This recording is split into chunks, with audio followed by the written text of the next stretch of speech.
받고 있는 찬양이에요. 그래서 자주 묵상을 하거든요.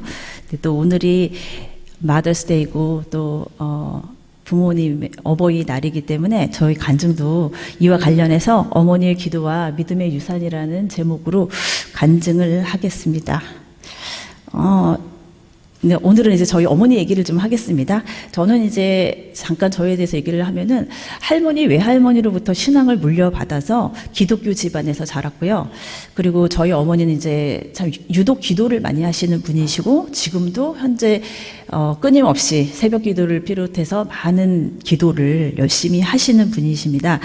그래서 저도 어려서부터 그런 과정에서 자랐기 때문에 열심히 기도 생활, 신앙생활 열심히 했고 한 번도 이제 제 인생 가운데 하나님을 떠나서 살아본 적은 없습니다. 그게 참 하나님의 큰 은혜인 것 같고요.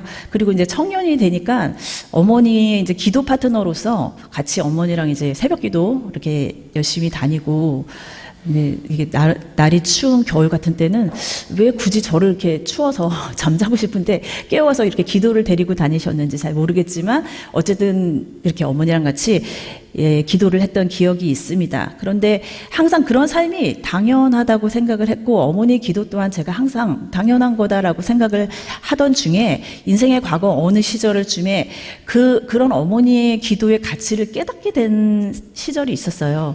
그 얘기를 제가 조금 할게요. 그게 뭐냐면 제가 이제 결혼 전에 대학 4학년 때 미국에 가서 잠깐 1년 동안 신학을 공부한 적이 있었습니다. 거의 이제 그 미국을 가게 된 것도 한 1년 동안 열심히 하나님한테 기도를 했어요. 미국을 보내달라고. 그래서 하나님이 사실 기적적으로 미국을 보내주셨거든요. 근데 그렇게 기도를 해서 미국을 갔는데 막상 너무 힘든 거예요. 유학 생활이 생각보다 만만치가 않더라고요. 일단 이제 룸메이트들하고 같이 생활을 해야 되는데 4명이 같이 생활을 했어요. 근데 그 생활이 쉽지가 않더라고요. 그런데다가 아시다시피 언어 잘 안 되고 돈도 없고 여러모로 너무 힘든 일이 생각보다 많이 앞에 있더라고요. 그리고 특별히 이제 룸메이트 중에 하나 아이가 은근히 저를 이렇게 많이 힘들고 괴롭히는 거였어요. 그래서 제가 그때쯤 되니까 이제 집에를 가고 싶다. 간지 불과 한 몇 개월 안 됐던 것 같은데 그런 생각이 들 정도로 힘들더라고요.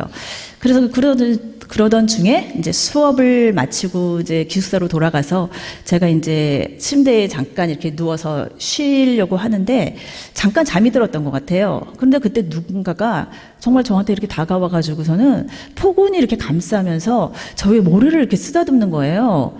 그러고서는 힘들지 그 한마디 딱 하시는데 그 순간 엄마 같기도 하고 또 이렇게 보니까 또 예수님 같으신 것도 같고 그러니까 엄마하고 예수님이 계속 이렇게 오버랩이 되면서 순간 많이 헷갈렸지만 중요한 것은 그때 그 힘든 상황에서 그 위로하심이 얼마나 포근하고 좋았던지 막 이렇게 꿈결에도 막 울었던 것 같아요. 잠결에. 그리고 나서 이제 일어나 보니 꿈이더라고요. 근데 그 상황이 그 순간이 너무너무 행복해가지고 그 품에 계속 머무르고 싶다 그런 생각을 했을 정도로. 그리고서 그 순간에 깨서 제가 시계를 딱 봤는데 그 시간을 확인해 보고 제가 또 까무라치게 놀란 게 그 이유는 그 시간이 저희 어머니가 새벽 기도를 하시는 시간이더라고요. 그래서 깨달음이 하나님이 딱 주시는 게 그렇구나. 엄마가 나를 위해서 기도하고 계셨구나. 그리고 그 기도가 위로가 되어서 먼 이국 땅에 있는 저에게까지 전달이 됐다라는 게 너무 놀랍고 또 너무 감사하더라고요. 그래서 나중에 엄마한테 전화를 해서 물어봤어요. 엄마 이 시간에 기도하고 계셨죠? 그랬더니 당연하죠. 딸이 외국 나가서 이렇게 고생하고 있을 건데 새벽 기도하고 계셨다고 그렇게 말씀을 하시더라고요. 그래서 근데 지금도 그렇고 그때의 그 포근한 위로가 종종 생각이 나요. 근데 그 위로가 정말 세상에 주지 않는 그런 포근함, 사람이 줄 수 없는 그런 포근한 위로였던 것 같아요. 그래서 1년 동안 사실은 저는 미국에서 유학 생활을 하면서 믿음의 유산을 물려받은 것이 얼마나 큰 축복이었는지 처음 깨닫게 됐고요. 그리고 기도하는 어머니를 둔 것이 얼마나 제 삶 가운데 큰 축복이었는지를 깨닫게 되었습니다. 어머니의 기도가 항상 울타리가 되어서 나의 삶을 보호하고 지켜주시고 계셨다는 사실을 그때 사실 처음으로 뼈저리게 느꼈습니다. 그리고 평생 저와 또 형제들을 위해서 여러모로 부모님들이 많은 희생을 하시고 많은 일들을 하셨지만 그 중에서 가장 고귀하고 가치 있는 일이 있다면 그것은 바로 저희들에게 신앙을 유산으로 물려주셨다는 그런 것입니다. 그리고 저 또한 저희 아이들이 이 고귀한 믿음의 유산의 가치를 깨닫고 또 유산을 잘 간직해서 다음 세대로 잘 전달해 주기를 기도하는 바입니다. 제가 최근에 강준민 목사님의 칼럼을 하나 읽었는데 마찬가지로 어머니의 기도에 대한 칼럼을 쓰셨더라고요. 근데 제가 그 일부를 잠깐 읽고 마치도록 하겠습니다. 어머니의 기도는 사랑의 기도입니다. 사랑은 희생하는 것입니다. 사랑은 돌보는 것입니다. 사랑은 아끼는 것입니다. 아끼는 것은 키우는 것입니다. 어머니는 기도를 통해 자녀를 사랑하고 기도를 통해 자녀를 돌봅니다.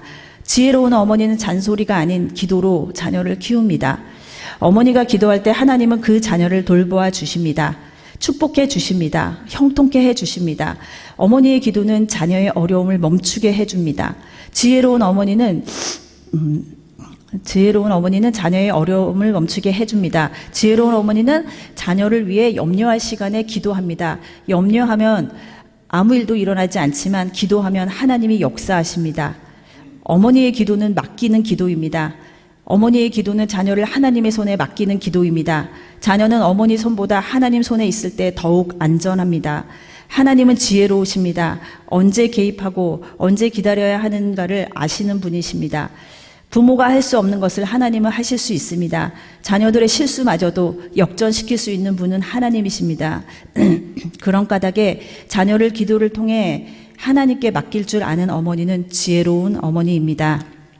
오늘 마더스데이를 맞이하여 늘 자녀를 위해서 애쓰시고 기도하시고 헌신하시는 모든 어머니들께 제가 대표로 감사를 드리고요. 또한 예수님의 이름으로 축복합니다. 감사합니다.